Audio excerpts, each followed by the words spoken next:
A very good morning to all of you. On behalf of CII Institute of Logistics, me and my team would like to extend a grand welcome to all of you, the speakers, the host, and the participants. As you may know, we have speakers and hosts from 4 countries who have taken their time off to support this CII initiative. I came across a very interesting set of words about AI in one of the recent books I read.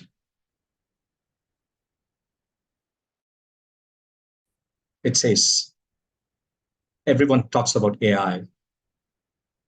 No one knows how to do it. Everyone thinks the other person is doing AI, and hence they also believe they are doing AI. This is exactly the current status of AI. I've been talking to some of the global leaders on AI. They say we may probably see the first ever use case in 2 years from now. Nothing before that. You may still hear a lot of use cases, case studies, and people boasting about AI. The reality remains they are all point solutions and not system solutions. And many people call it as AI, although it has got nothing to do with AI. It might be all about digitization or some form of technology deployment. Nothing more, nothing less. Another interesting perspective on AI is the missing middle. This is a very interesting thought on how the real opportunity lies in AI initiative. On one side, we have the human beings. The other side, we have machines.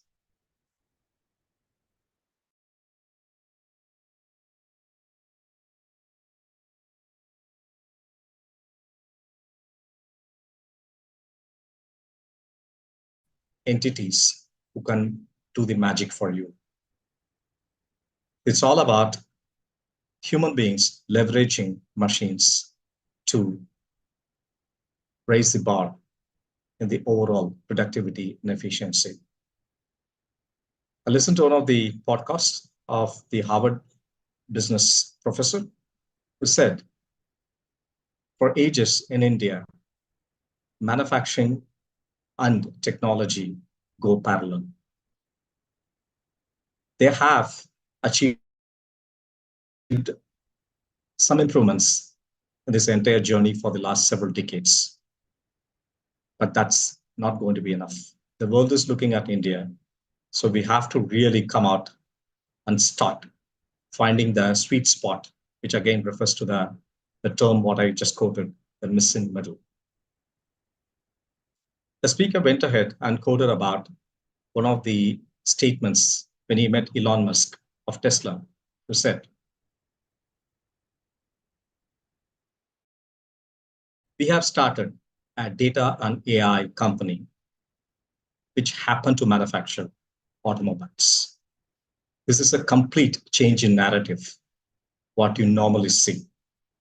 So we are trying to start manufacturing automobiles and trying to figure out a way to deploy or find opportunities to make use of data and AI. There are many global practices that Indian industry, Indian supply chain in specific, needs to adopt. But not everything is going to fit into our agenda. Quoting some of the world leaders in the World Economic Forum in Davos,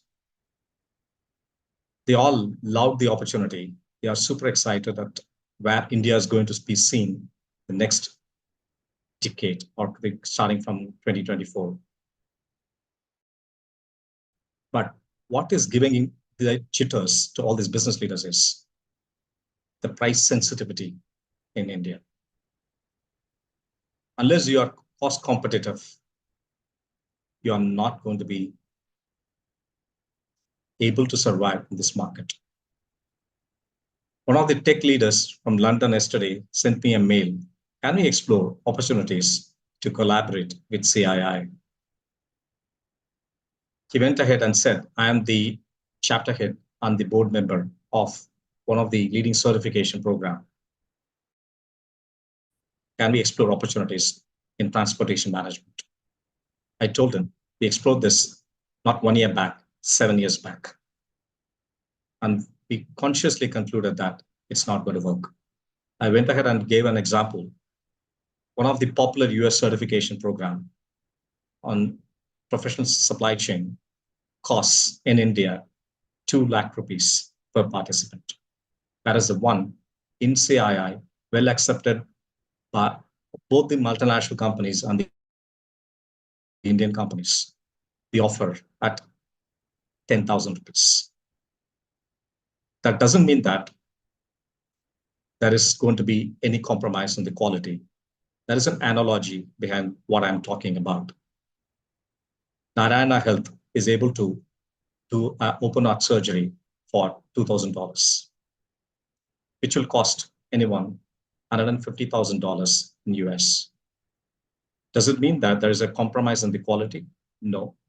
The mortality rate in US is 2% compared to 1.2% in Narayana Health. The underlying reason for this extraordinary performance in terms of the mortality rates is just because it is so competitively priced, also opens up a lot of opportunities for the doctors to perform surgeries. In a typical day, if X is the number of surgeries US cardiologists might be doing, it might be probably 5X or 3X in India. The sheer exposure, the sheer practice and experience put them in a completely different league. So this is what is all about India. Many people, many Westerners don't understand this. If they don't, they are not going to be the game. This also relates to another interesting initiative we have started. We call it as Jugaad. Jugaad in India is many times understood and spoken in a negative sense. We have found the way, and this is what we say is a frugal engineering, or getting more with less. There is an annual flagship event on 15th October at Taj Airport, Bangalore. Mark your calendar, and we have already launched the case competition to identify some of the best warehouses.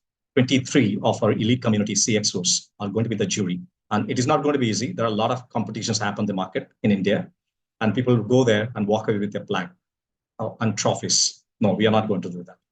The whole objective is how to transform the Indian warehousing.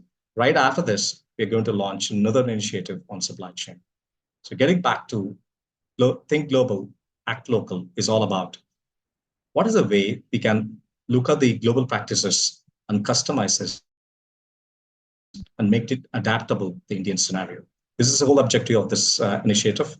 Wonderful speakers, wonderful hosts we have, many of them from our elite community. I'd like to welcome Mr. Sudhir Chukle and Ms. Divya Sitapati, and they don't need any introduction. They are really the pioneers in their own space. And I'm sure like we are going to learn a lot from them in a happening space, which is EV. And over to Sudhir and Divya.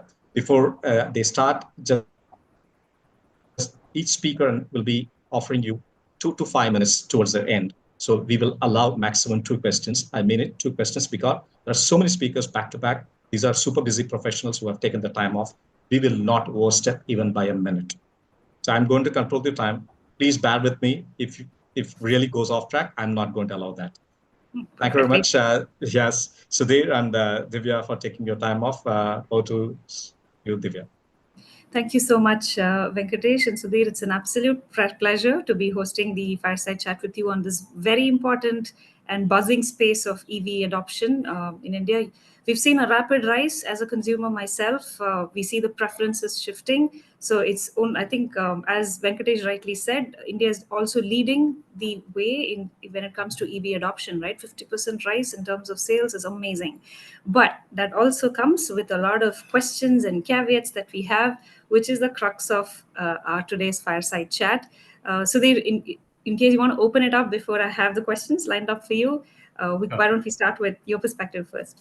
Yeah, so thank you so much, Venkatesh and Divya. It's really a pleasure to be here on this this day where we are going to have several sessions during the day talking about, I think the theme, think global, act local, and the EV business is absolutely aligned with that theme, because if you really look at it, different countries, different geographies have taken their different paths in terms of the EV adoption. I think India has been pretty unique, and in the sense that we didn't start from the high end. If you really look at other markets, all of them started with $50,000 and $100,000 worth of cars, and then they're now trying to figure out how to go lower, because clearly the affordability is a challenge. In India's case, we started the other way around. We tried to look at how we can make the vehicles affordable, and then of course scale up in terms of other parameters. So in that sense, I think India has already shown how you can think global but act local in this space. And I think that's probably what is differentiating us from the rest of the world. Right. And Sudhir, that brings me to a very interesting first question that I would like to ask you. The space is definitely buzzing, but the growth is higher in the two-wheeler and the three-wheeler segment compared to the four-wheeler. And the four-wheeler, basically the first concern everybody has is the range, right? Because you're looking at four-wheelers to go intercity, long range. How significant do you think this anxiety is compared to other factors like charging infrastructure and upfront cost, etc., when it comes to EV adoption for four wheelers? So I think the range comes into play, and as you rightly mentioned, in terms of four-wheeler, because while we may not be using the four-wheeler so much for intercity travel, because in a normal month, if you look at it, I think your intercity travels are perhaps once, twice, depending upon what your work is. However, as a consumer, we always want to be protected. It's an insurance that we want. Yes. And so that insurance obviously comes from how much I can drive with one charge, single charge. Yes. So it is definitely one of the significant criteria while a consumer makes a purchasing decision. But I won't say that that is the only purchasing criteria. Today, if you look at the EV adoption in terms of what is it that what are the things which are there in the consumer's mind when he's looking for buying an EV. So first and foremost, EV is a new technology. And given that any new technology will have its own rate of adoption, I think EV is also going through that rate of adoption. So you have the early adopters who just want to play with the technology, who just want to be seen as cool in terms of being able to use the new technology. There's an element of green, footprint, which is also contributing to this. So those people will, irrespective of what range you offer, they will go and buy this this particular technology, which is the EV. But the masses still are new to this technology. So that is definitely a factor while considering my purchasing decision. The second is about the safety. Given that there is a lot of noise about fire and stuff like that. However, the statistics actually are not really supporting that EVs are more prone to fire. It's not the case. But however, clearly this being a new technology, it gets amplified multiple times in today's day of social media. So the safety is another area which is concerning to or which needs to be addressed for a consumer to be able to be comfortable taking this decision of buying an EV. The third is obviously the upfront cost. For all said and done, while the cost parity is approaching, there is definitely TCO level, I think today we are already there, depending upon the kilometers that you do on a monthly basis. But upfront cost definitely is high. And then lastly, I will come to the range anxiety as a significant factor. So if you look at these four factors, which is new technology, safety, range, and upfront cost, these are the four, I would say, parameters on which a purchasing decision would be made for an EV. Coming to how significant is the range anxiety, I think range anxiety would be a function of how much is the ride. Someone would say that I need 800 kilometers in a single charge. Someone would say, 300, 400, 200, 300 kilometers is good enough. So I think today in India, we still have to arrive at what is that right number. whether it is 300 kilometers, whether it's 400 kilometers, whether it's 500 kilometers, because everything has it's a function of higher the range you try to give, the more expensive your vehicle becomes, because clearly it's a function of the battery cost and the, what kind of, whether you're using a 400 volt technology, whether you're using an 800 volt technology, so on and so forth. So higher the range I'm looking for, clearly higher would be the upfront cost of the vehicle.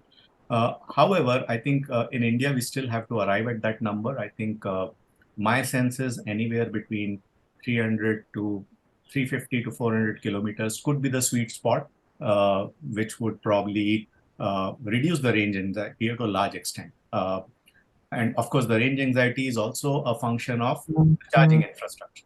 So Right. Exactly. both of them will go hand in hand, and the third would be the charging speed. How much time do I have to spend? So I think these three, and then the fourth element, which is the cost, these four are all interlinked. We need to find our sweet spot, whether it is 300, 350, or 400 kilometer, which is the optimum one-time range that we have to give.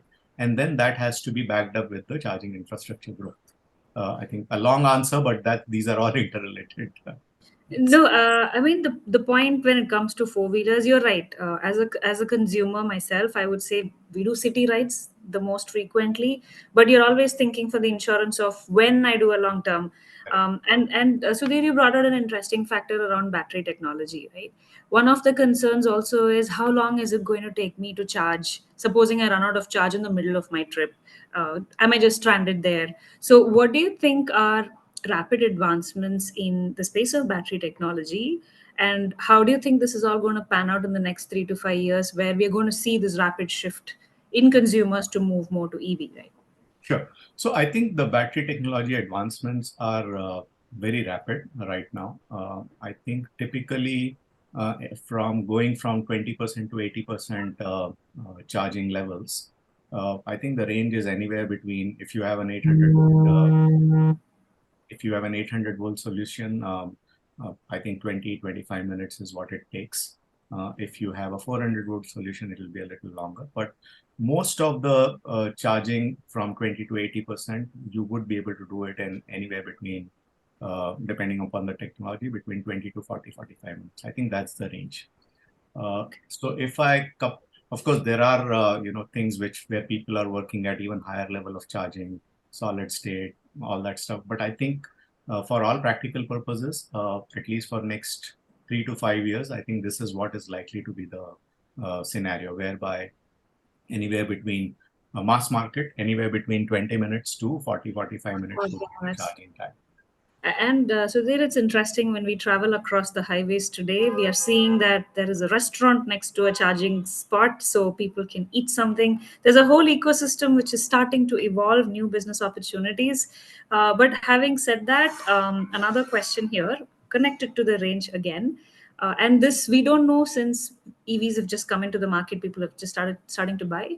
As the batteries get older, uh, is the range expected to drop? Because that's not something you think of in an IC engine, right? So theoretically, it is not supposed to happen unless there is some defect. I think the batteries come with, today we are giving a warranty of 8 years and I think some kilometers, 200,000 kilometers, something like that, maybe 300,000, I don't remember exactly. But so for that life, the batteries are supposed to work absolutely fine. There is not supposed to be a very, very significant or perceptible degradation.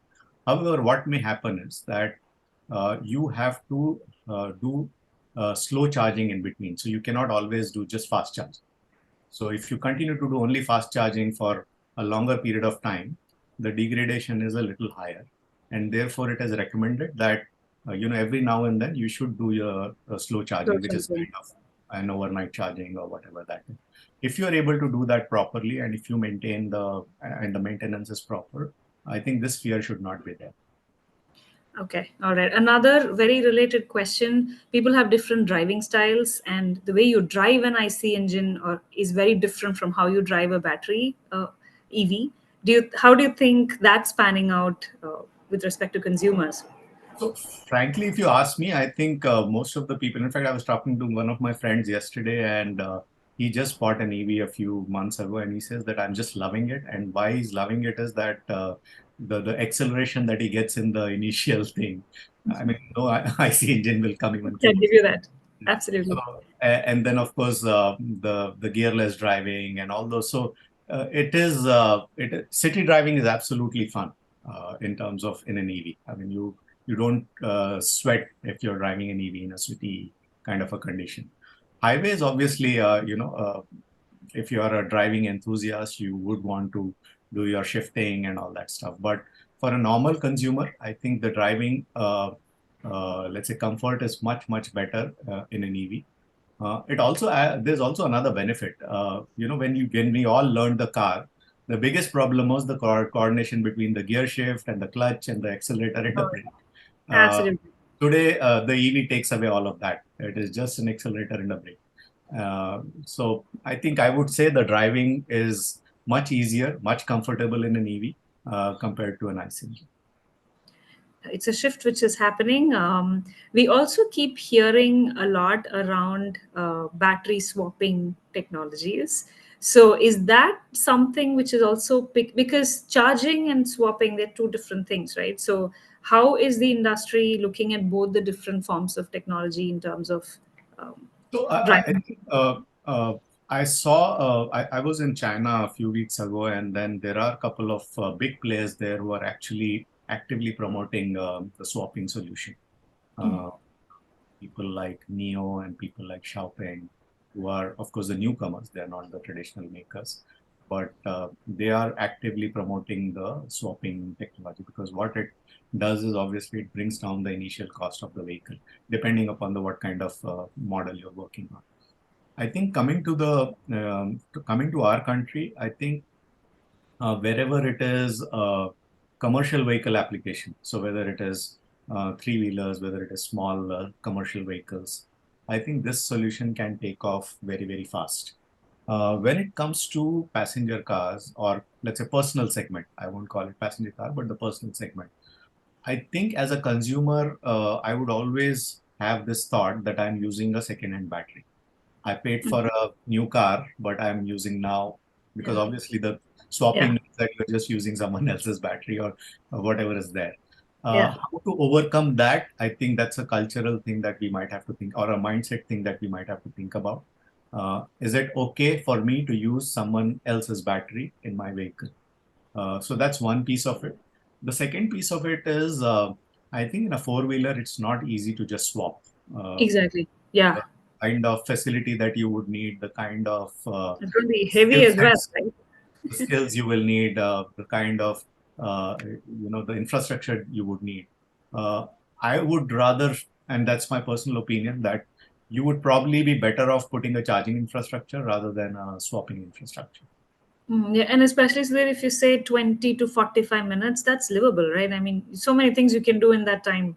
Take a Exactly, break. and frankly, if you're doing a Mumbai Pune or a Chennai Bangalore, I think you would always stop for at least a coffee break or Yeah, 20, 30 exactly. minutes. And I think that's good enough for you to just have that extra juice and then cover your journey. Exactly. Another interesting question which I wanted to ask you, because Tata's got vehicles in a whole range of spectrum. Like you've got SUVs and you've got the Tiago. What are you seeing as the evolution of the market? Because you also have the BMWs, the Teslas, all trying to make an entry in the high-end segment. But what do you think are the major milestones for India with respect to how this market is going to pan out, and how are we going to adopt while having your charging and this in the back of your mind, because that will finally drive the decision. Yeah.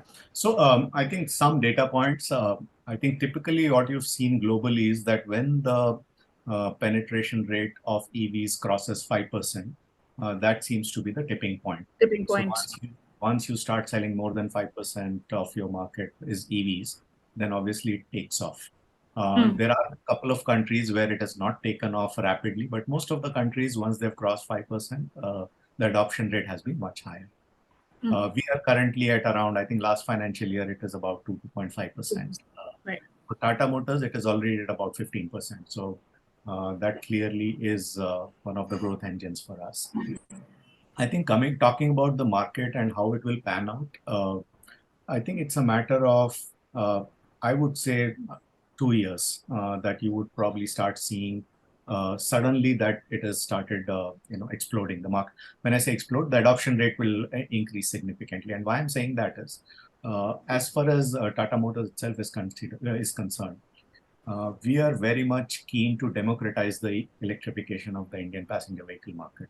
And that is why you see that we are offering vehicles which start at 8 lakhs and then they go all the way up to 18, 19 lakhs. Our future vehicles will also continue to see launches in a range which is going to even push the envelope higher. So what we'll do is we'll continue to see how we can give higher ranges in the lower segment vehicles to take care of the range anxiety piece. And then, of course, give vehicles at the higher end of the segment, which will anyway have a higher range, but they'll also be kind of a lifestyle product. So that is the strategy that we are trying to adopt. But talking about in general in the market, I think in next 1.5 to 2 years, the charging infrastructure will grow significantly. We've ourselves signed a lot of MOUs with HPCL, BPCL, independent charge point operators, whereby they are in the process of putting up the charging infra. So clearly, you would see in next 1 year mushrooming of this charging infrastructure all across India. So that will definitely help take away the range anxiety piece that all of us would have. Coupled with that, the battery costs have been falling for last 1 year or so. And right. From whatever we can see in the market, of course, there could be black swan events which none of us can predict. But from whatever we can see going forward, they are likely to fall a little more and then stabilize. So that will again help in trying to bring the upfront cost down. If I can't bring the upfront, if I don't reduce the price, but at least I can give higher range. So that also goes in the favor of taking away the range anxiety. I think clearly today we are 75% of the market. The rest are 25%. But in next 1 to 2 years, you will see a plethora of launches happening from all the players, which itself will help grow the electrification segment. Sudhir, I'm from Schneider, and we are more on the side of the infrastructure piece. And when you're looking at okay how much to invest, etc., you're also looking on the return on investment. Now today the decision is such that you don't have enough cars or enough vehicles in the market to get that return. So how do you think the infrastructure is going to scale given this catch-22 So situation? this is again a classic chicken and egg situation where what comes first. I think your point is absolutely valid. I think because the car park is small now, the returns are obviously not there. I think the charge point operators are not making money. However, I think this would be the case for at least next 2-3 years. Because again, if I don't put a charging network, obviously the people will be reluctant to buy the vehicle. Exactly. If I put a charging vehicle, then people will be more keen to buy the vehicle. And definitely the decision has to be that you first put the charging network and then only people will buy cars. So I think there would be initial years where there would be the return on investment would be a challenge for the charge point operators.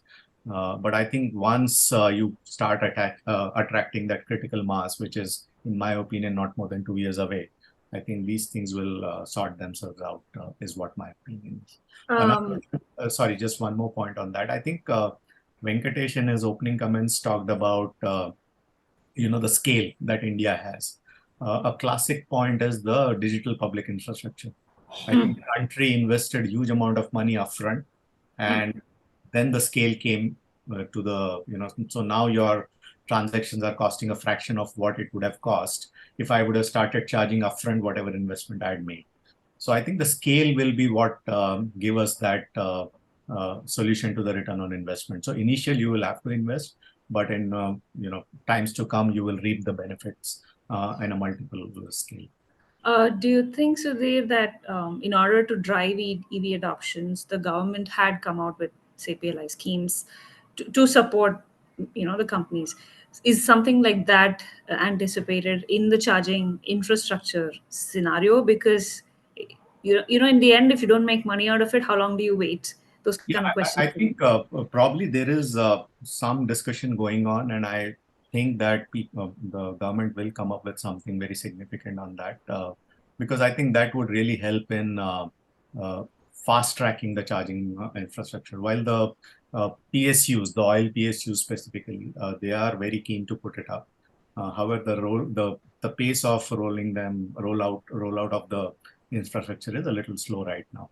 But I Right. think if something can come up with this, hopefully with the, when the elections are behind us and there's a new budget coming up, if there could be some provision there, that would really be helpful in terms of fast tracking the rollout of the infrastructure. And I don't think we need too long term a subsidy. It's just a matter of surviving for first couple of years, and then I think it'll take off on its own.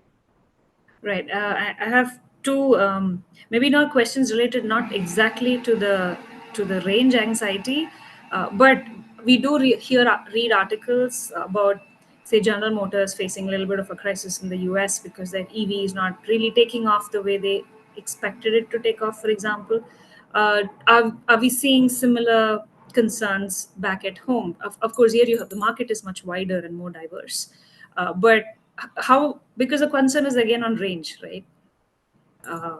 So I think I would try to answer that question in two parts.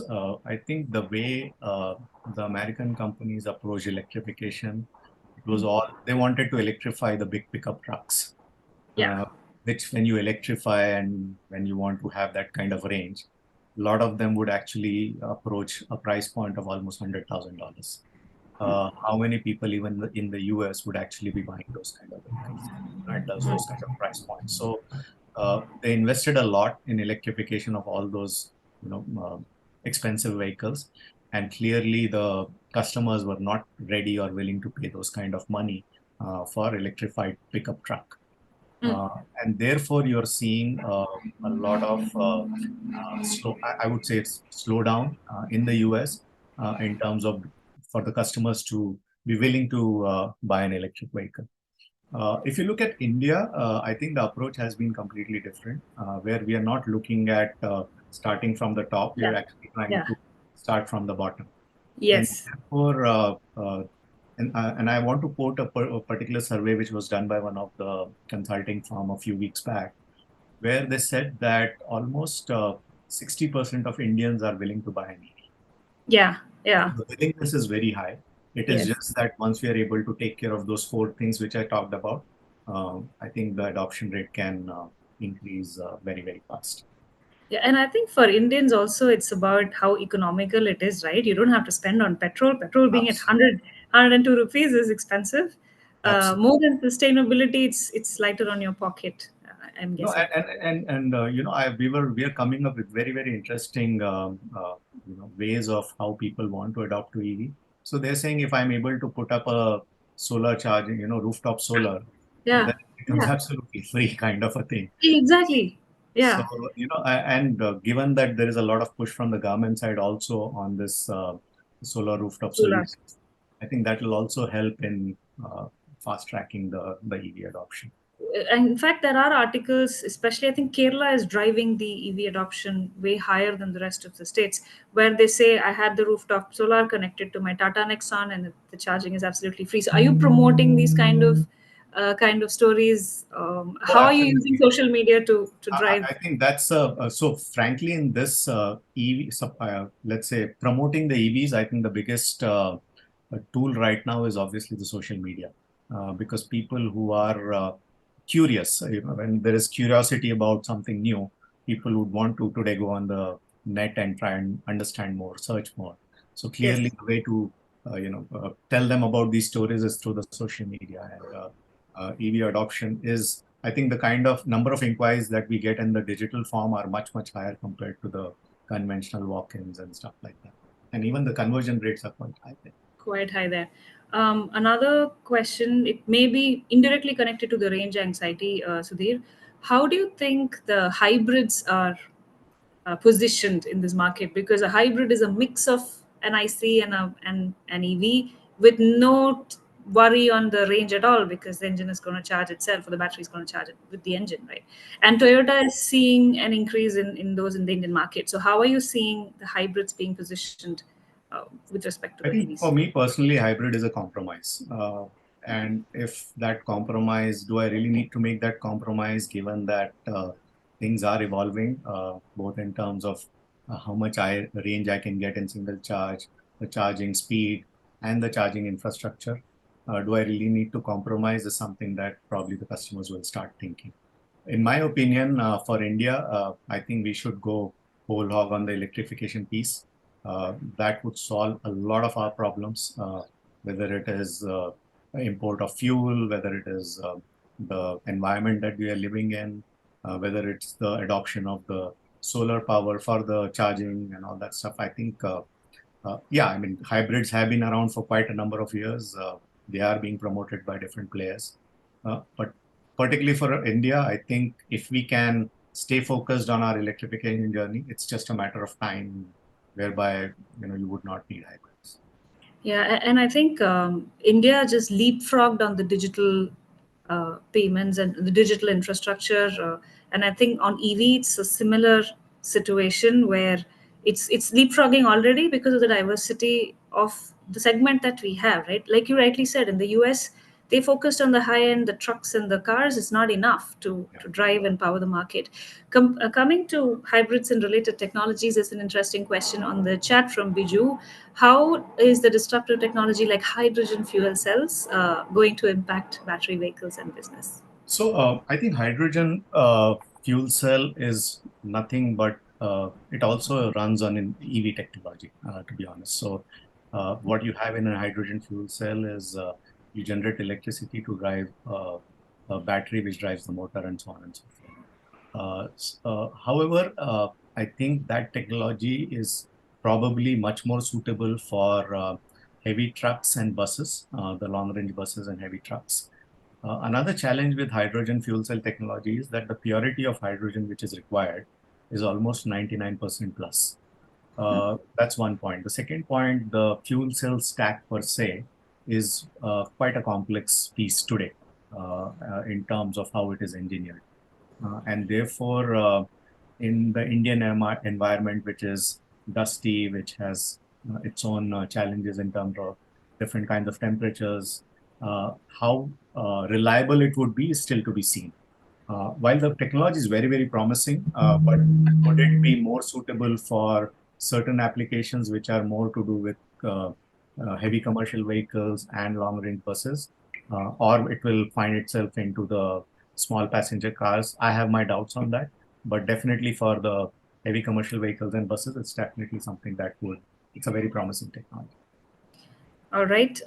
There's one more related point around the ecosystem itself, Sudhir. How can stakeholders collaborate to make the ecosystem a lot more, I mean, accelerate the ecosystem, make it bigger, and also reduce those anxieties around range? Because that still plays on all consumers' minds. When I you had a very so we had a very interesting session with one of the creators of the digital public infrastructure. He was in Mr. Nandan Nilekani's team, and then we had a session with him, and he gave a very interesting perspective. Is what he said is just like we had a digital public infrastructure, why can't we have a charging public infrastructure, whereby, and his analogy was so apt that if it can happen, it's nothing like it. He said that if you go to any pawn shop, you carry your two-wheeler and the pawn shop may have a small charging station, and at least the two-wheelers can get charged there in 5-10 yeah, minutes. yeah, exactly. But obviously that is the scale solution that India can really look at. Yeah. Definitely, in US, all of them are now converging towards Tesla standard for the charging infrastructure. If something of that can happen in India, and I think we should, as an industry and as government, look at happening, doing that, because charging is not something you can really differentiate too much on. So might as well collaborate and make the life easy and grow the market. Yeah, that makes sense. And the earlier on we do it, the better it is for better. the ecosystem Absolutely. as a whole, right? Instead of many small players mushrooming. Absolutely. And then it's like the mobile charger. You have so many different types of chargers, waste of resources. Another interesting question from Kamala Kannan. How robust is our battery supply chain in order to support this explosive growth that we are seeing? And do OEMs also plan to enter battery recycle market? So I'll answer the first question. Today, almost all the cells in the country are imported out from outside. Uh, I think 99% would be China. Exactly. Maybe by middle of or early next year, you will start local manufacturing of cells, and by end of 26, there would be at least 3 or 4 gigafactories up and running in India. So the cells will be manufactured in India. Manufacturing of chemicals required for cells, I think that is something still to start. But I think there are beginnings already being made in that space as well. I think another 3 to 5 years time, we would be pretty much be able to make almost everything which goes into a cell. So you're saying that the OEMs will actually be investing in the battery Yeah, I being mean, built in India? whether it's OEMs directly or whether it's in partnership with tier ones, so on and so forth. What about the second one, which is to do with sustainability, the recycle market? So I think the recycling, there are startups already in the space who are working on the recycling, and the recycling has two, I would say, aspects to it. One is the existing battery, when you use in a vehicle, it requires faster charging and discharging rates.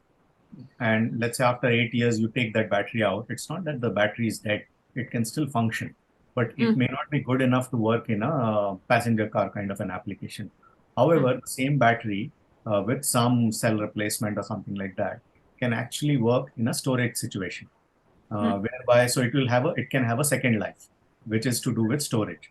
So earlier, if you were to have to throw a battery in 8 years, maybe this battery can last almost 8 plus another 4, 5, 6 years, depending upon what was the health of the battery at the end of 8 years.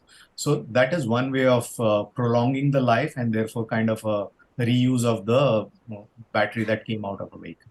The second is obviously the extraction of the material out of the battery. I think there also there are startups who have already started working on it. I think as the car park grows, because today if you look at it, the car park or the, let's say, used car batteries would be hardly anything, which is not even viable for recycling. But maybe 2 years down the line, there could be a critical mass, and then the recycling industry will also take off. Very closely related to recycling, Sudhir, and this is something which you hear from a lot of skeptics because EV is pioneered as green technology, right? Is less polluting. But then there are skeptics who argue that if you look at the overall chain, right from the mining and everything, the carbon footprint of an EV is maybe the same as that of an IC.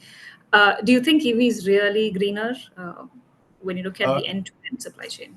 Is it green today? The answer could be no. But can it be green 2 years down the line? The answer is absolutely yes. And why I'm saying that is, one, your composition of energy, the electricity that you use for charging, that itself is changing. I think by the end of the decade, India is looking at a significant increase in renewable energy. Renewables, that's right.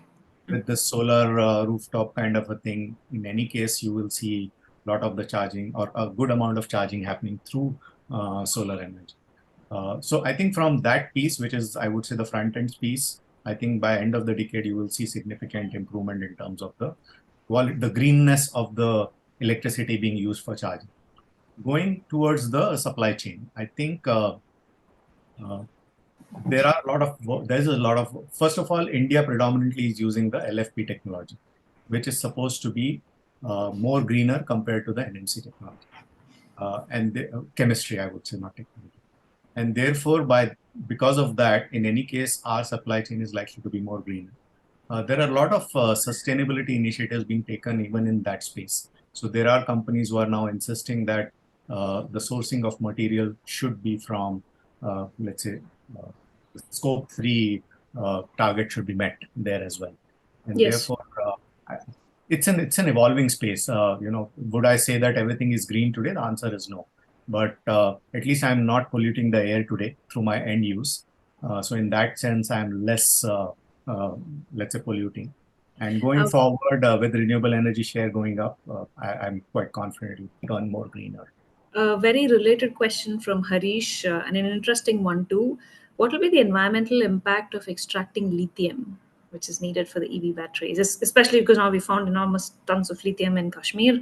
How do you think that's going to pan out So from an I environment? think depends. So lithium is, there is a lithium which comes from, let's say, a stone form, and then there's lithium which comes from the brine form. The extraction from the brine form is much more, I would say, environmentally difficult. The extraction from the stone form is less taxing on the environment. That's one point I would like to make. The second point I would like to make is, and this is something again I learned from my visit to China a few weeks ago. I think they are also looking at 5 years down the line. The recycling of lithium will amount a significant amount of lithium production. It could be as high as 30 to 40% for some of the Mm, companies. So mm. when that starts happening, clearly your extraction from the mine will go down to that extent. So that could be an answer to, in a long term, that could be an answer for reducing the environmental impact of lithium extraction. So there's significant action going to happen on the recycling segment, right? Be it Yes, lithium, absolutely. be it any of those. Another related question, and I think we sort of answered this up ahead. Coal is still the biggest contribution to Indian electricity generation, so basically, can we still treat EV as green emission? So there, I think you already answered it, right? Because the renewable share is going up. So today it does not look as green, but then going forward, it's going to significantly change. Yeah. Um, all right. Another question here on technology from Venkatesh. So, progress in zinc air or aluminum air batteries, are they alternatives to the lithium ion? I think these are all today available in the lab of any company, of any battery making company or other startups, so on and so forth. Can the technology evolve? The answer is obviously yes. But is it there today? It's not there today. I think, like any other technology, especially related to battery technologies, I think a lot of things are happening simultaneously. A lot of chemistries are being developed simultaneously. I think anything significant you will see at least not unlikely before the end of the decade in terms of mass production. Okay. All right. Another question from Dr. Dhanraj. What about policies and regulations by the government around this space? Um, So does it need regulations? uh, I think my only hope is that nothing changes. It stays the way it is today. I think the policy environment today is quite promoting the electrification. Yes, there would be always that demand of the FAME scheme or the those kind of things, which I'm sure government will look at it once the new government is formed. But I think what government has done so far is quite significant. And as long as we don't tinker with it, I think it should continue the way it is. And the policy environment is quite conducive, in my opinion, for EV adoption. But so they're on related to regulations and safety, right? I mean, we know how careless we are in just disposing the cells we use in our appliances. Now we have bigger batteries to deal with, right? So, how do you think are there going to be like surveys or regulations in order to make sure that we're disposing these correctly or these are being recycled correctly So I in think terms of being eco-friendly, yeah, basically? yeah. So there is, I think, producers' responsibility regulation when it comes to batteries. So you Hmm. can't just dispose of batteries like that. You're actually accountable for making sure that those batteries are disposed of in an environmentally friendly way. So there is a regulation already around that. Okay, all right. The I think the question Q&A is buzzing with around sustainability topics, and this one is one of my personal favorites from Atman Shah. The reliance on mining and importing rare earth materials. We have huge dependence on China, and we all know this. What are the sustainability hurdles that you see? How viable is it to expand and scale, given that we are geopolitically not in great situation with where all this is, So I think concentrated? that's a risk that the entire world carries today. It's not just us, but at the same time, necessity is mother of invention. So there is a lot of work going on of how to use alternate material and not use rare earth materials for the usage, especially in terms of the magnets and stuff like that, which go into the motors. So I think the world is working. I think in India also a lot of work is going on how to use substitutes. As I said, it's just a matter of time. The technology is evolving very fast, and you will see alternates coming up very, very fast. A very practical question from Akash. Well, today the Panwalas have QR codes, and we can dream that they will have a charging unit as well soon where you can charge a two-wheeler. But there are still challenges in installing charging units in large societies because of load issues. So, what's your view on revamping the power distribution infrastructure? Or how is that? Because that definitely needs a revamp for sure. I mean, I frankly feel less qualified to be able to answer that question. But at the same time, what is heartening to know is that, especially I've seen in Mumbai, a lot of all the new societies are coming up with already some level of charging infrastructure in place. So that's a positive. Uh, how we can revamp the entire power infrastructure, frankly, I'm not in a position to answer that because Yeah. I don't know, to be honest.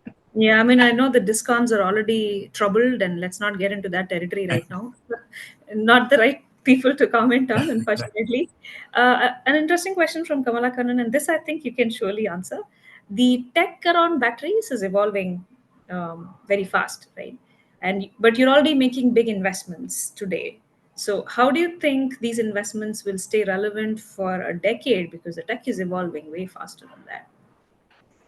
So I think it's a risk that all of us have to take when you are trying to enter into a new technology space.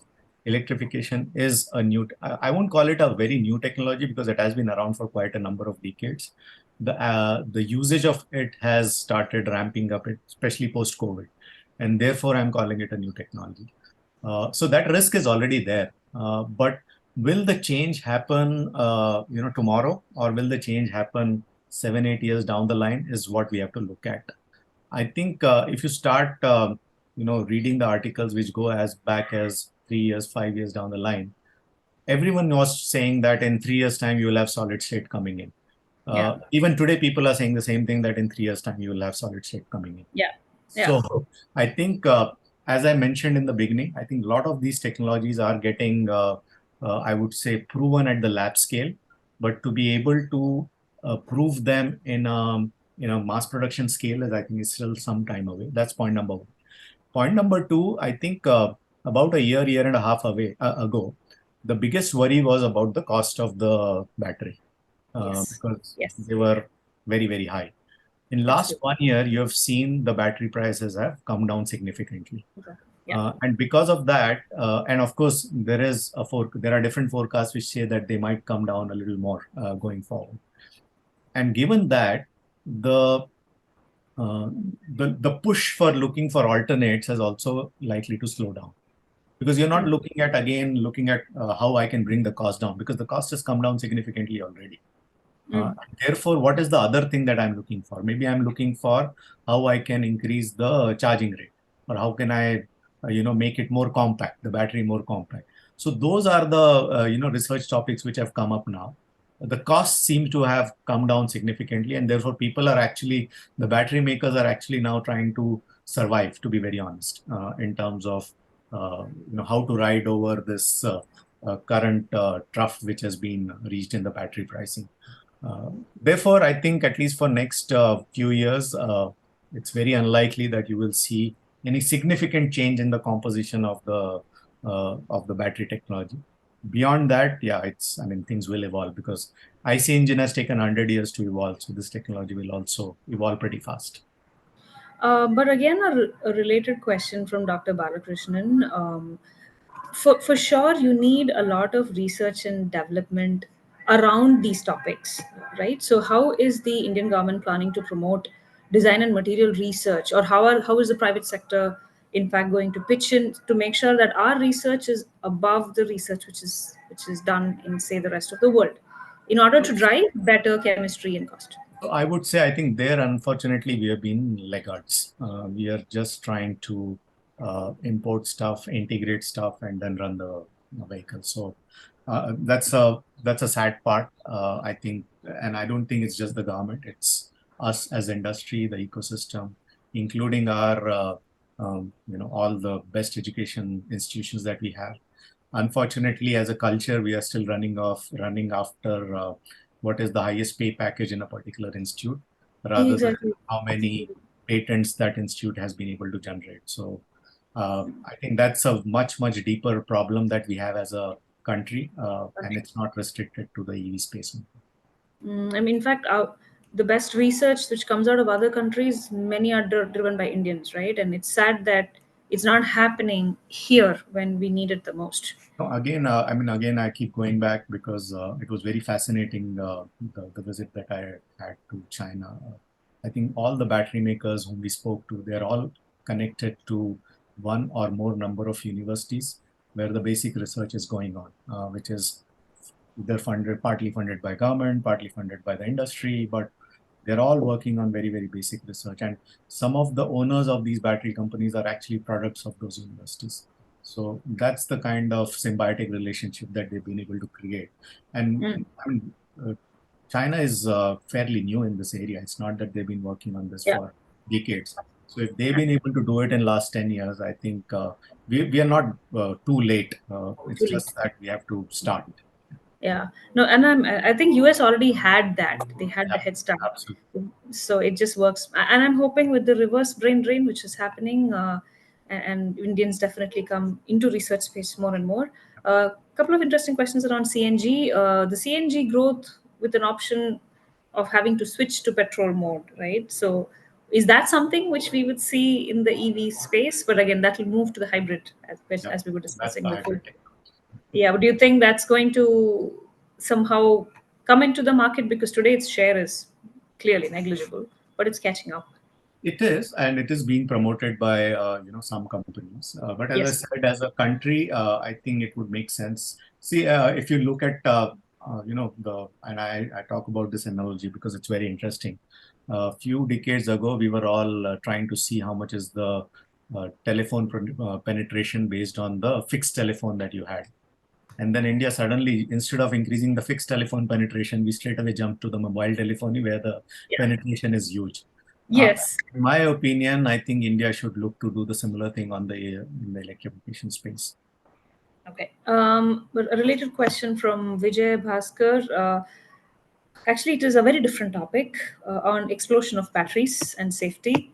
And like you said, the data and statistics don't seem to reflect, but the social media is definitely amplifying the perceptions around safety and explosions. So, what's the work that's happening around making batteries more safer? So, frankly, the batteries are pretty safe. The kind of redundancies which are built into a battery pack design and the vehicle itself, it would it's a very rare thing where a battery will catch fire on its own. And therefore, a lot of time what we have seen is that the fire incidents are more to do with so for example, in one of the incidents which came out to our notice, uh, the somehow the vehicle, there were a number of vehicles which were parked in area which was having all these dry leaves around it. So someone probably just threw something and the dry leaves caught fire. Got fire. There was an EV there, and people thought that it was because of the EV which has caught fire. Oh So it yeah. got amplified that way while it was the other way around. Yeah. Having said that, I think there are some basic stuff that needs to be taken care of, like how you're charging, where you're charging. I think all those basic disciplines, if they are followed, the Yeah. chances of, there is one more thing which I would want to talk about. Uh, it's not that the vehicle, suppose something happens, the vehicle will just catch fire. First, there'll be smoke for some time, and then actually it may catch fire. So there is already that redundancy that you have enough time in case of the worst case scenario that you will be able to save No, yourself. and so there for sure there is a bias, right? So recently I was reading this article of the Ather scooters catching fire. It was because a high tension wire fell on them, nothing to do with the Absolutely. battery. Yes. But So you and just it just gets amplified. The cause is something else, and it gets amplified. It's an EV. amplified. Exactly. Another practical question from Akash. They say that we've seen EV cabs having trouble to start in higher temperature zones. So if you are in Delhi NCR where it's 40 plus, do you think this is a battery issue that that OEMs need to take notice of? So I think one needs to understand, how those batteries are actually, what is the cooling system behind it. So I think that cooling system would determine whether you would be able to, you know, what do you call, whether they will have trouble in starting in high temperature or not. Also, a lot of the initial technology was based on low voltage. It was not high voltage charging. And because of that, clearly you had those issues. No, sorry, not voltage. It was to do with cooling. So a lot of those initial vehicles were with air-cooled packs, not the hydraulic packs, hydraulically cooled packs. So air-cooled packs in high temperature will have a challenge in terms of being able to get efficiently cooled. So that could be one of the reasons. While the high temperature, high voltage, the hydraulic cooling packs will not have that kind of an issue. So maybe it's the matter of how the market evolves to adjust to the weather conditions of India. Yeah, I think the current cooling systems are quite capable of taking those kind of temperatures. Two very related questions on the ecosystem from Abhishek and Venkatesh. How is Tata Motors creating the supply infrastructure ecosystem aligned with the Make in India initiative? Right, that's one. Where are you looking to build capability in raw materials? A very related one. Apparently, we all know that the Tesla in China helped China really leapfrog in terms of developing the infra. Do you think the same can happen in India now that Elon Musk is already scouting for space for setting up a factory in India? So I will answer the second question first, and I don't think it is from what I have studied the Chinese market. It is not Tesla which actually evolved the ecosystem in China for EVs. It was their homegrown, companies which actually evolved. I mean, there is no reason why I would say 70% of or even 80% of battery capacity in the world today is in China. They did it themselves. So yeah, and even at all high voltage power electronics or all motors, e-axles. I think those guys are actually today at the cutting edge of technology. So I don't think it was Tesla which actually leapfrogged. Tesla might have helped mainstreaming the technology because of the brand, but the Right. actual work was done by the Chinese themselves. That's the answer to the second question. To the first question, what we are doing, I think we are a firm we have a firm commitment towards Make in India as far as the EV ecosystem is concerned. So Right. we are actually we have qualified for the PLI scheme for advanced automotive technology, which actually means which includes electrification. We've already got the approval for that. One of our vehicle has already passed the thresholds of local value addition when it comes to electrification or electrified components. And through our group companies as well as through the extended tier one supply chains, we are on our accelerated journey of localization of the components. I think scale has a lot to do with it. I think in a couple of years' time, that scale will be there to even further increase that penetration. Um, Great. Another question around BYD from China. It's supposed to have a really good battery technology in place. Is there cross learning which is happening as competitors? How do you see that panning out in India? How do you think those brands will do in India? No, I think BYD is a very, very worthy competitor. I think the kind of work that they've been able to do is really commendable. The kind of vehicles that I saw in the variety of vehicles that they sell and develop, I think, very good. We take all the competitors very seriously, and of course, there would be always learnings of what they are doing, how we can do better. The good thing is we know the Indian market, we know the Indian consumers, and therefore we will be able to engineer solutions which are much more, I would say, uh, acceptable to the Indian customer, and that's what we are banking. Right. I think one last question before we summarize the future of compressed biogas in India. So, again, another evolving technology. Do you see that as having a potential impact on the market? So the way I am looking at the Indian market is, I think there will be multiple fuel options which will coexist. So anything that helps us in cutting down the usage of crude, I think all those technology will prosper in India. The rate could be different, but everything will coexist, is what my opinion is. Right. No, I think Sudhir, it's been a wonderful chat. Especially, it's heartening to know that an Indian company like Tata is the one which is pioneering the EV journey in India. So that itself is a big plus. And as you said, the Indian market is big enough for multiple players, multiple technologies to coexist. But the fact is, we are definitely leading the way in terms of adoption, and we are leapfrogging. So it's very heartening, very motivating as an Indian and as a consumer to hear that it's going to get better, so you can switch to EV, right? So that's some of the cars from Tata are amazing. So thank you for the gift to the country, and thank you for all those valuable insights. Venkatesh, it's over to you. No, Divya, thank you so much for really insightful questions, and I really enjoyed the conversation. And thank you to all the participants as well, and thanks to Venkatesh for providing this opportunity to me. Thank you, Sudhir and Divya. It's an amazing talk, and also I could see a lot of wonderful questions right from the practitioners coming in. And the one thing I really loved in whatever the Sudhir told is about we respect all the players in the market, all the competitors. Just to quote the New York Times podcast, I happened to listen a couple of days back.